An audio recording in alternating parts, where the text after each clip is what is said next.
She looked me in the eyes and said, "You were never enough." That's the moment I realized. Love can hurt more than betrayal. I met Emily 3 years ago at a small coffee shop near my office. It was raining that day, and the place was crowded. She bumped into me while holding her drink, spilling it all over my shirt. She panicked, apologized over and over, and offered to buy me another one. We sat down together laughing about it, and that's how everything started. I wasn't looking for love. At that time, I was just focused on work and trying to keep my life together. But something about her felt warm, familiar. She had this way of making everyone feel like they mattered. When she talked, you wanted to listen. We started seeing each other more often. Coffee turned into dinner. Dinner turned into late-night calls. And before I knew it, she became a part of my daily routine. She'd text me good morning, call me before bed, and tell me about her day in the sweetest way. I never thought something that simple could mean so much. Our first year together felt perfect. We went on small trips, stayed up late watching movies, and talked about everything. Our dreams, our fears, even what kind of house we wanted someday. I thought we were building something real, but I've learned that love doesn't always fall apart all at once. Sometimes, it fades so slowly that you don't notice until it's gone. It started with small changes. She'd take longer to reply to my messages. She'd cancel plans last minute, saying she was tired or busy. Her voice didn't sound as happy when she talked to me. I told myself it was just stress, that she'd come around. But deep down, I felt something slipping away. One night, she came over after work. We were sitting on the couch, watching a movie, but she was barely paying attention. Her phone kept lighting up with messages. She turned it over every time it buzzed. I tried not to think too much about it. I didn't want to seem insecure. A week later, she left her phone on my couch. When she went to the bathroom, it buzzed again. Normally, I'd ignore it, but this time, curiosity and fear mixed together.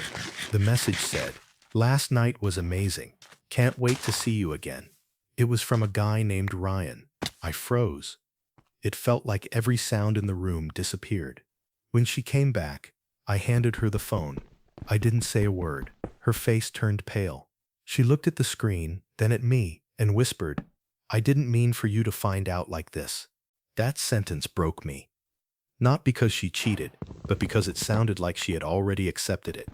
Like she had already let me go long before that night. She tried to explain.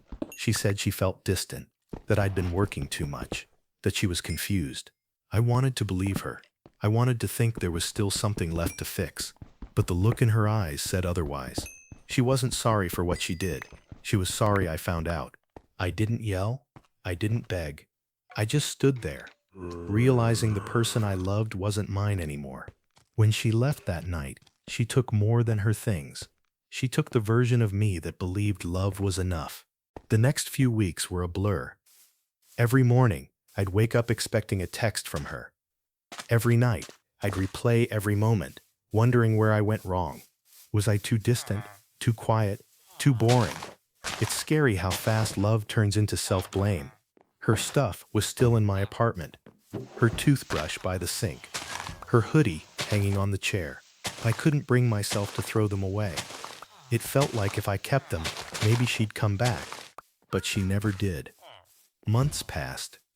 I tried dating again, but I couldn't connect with anyone. Every smile reminded me of hers. Every voice, every laugh, I kept comparing them to her. It's unfair, I know, but heartbreak doesn't play fair. Then one night, I saw her again. Same coffee shop, same table, same smile. But this time, she wasn't alone. Ryan was there. They looked happy, like I never existed. It hurt more than I expected. I left before she could see me. I didn't want to ruin her happiness, even if it broke me to walk away. That night, I finally decided to delete everything. Our photos, our chats, our songs. It felt like cutting off a part of myself, but it also felt like breathing again for the first time in months. Time passed slowly. I started rebuilding myself, piece by piece. I learned how to enjoy being alone again. I started going to the gym, picking up hobbies I'd dropped, spending time with friends I'd ignored. And little by little, I stopped checking my phone, hoping she'd text. Then one morning, months later, she did. Her name popped up on my screen like a ghost from a life I'd buried.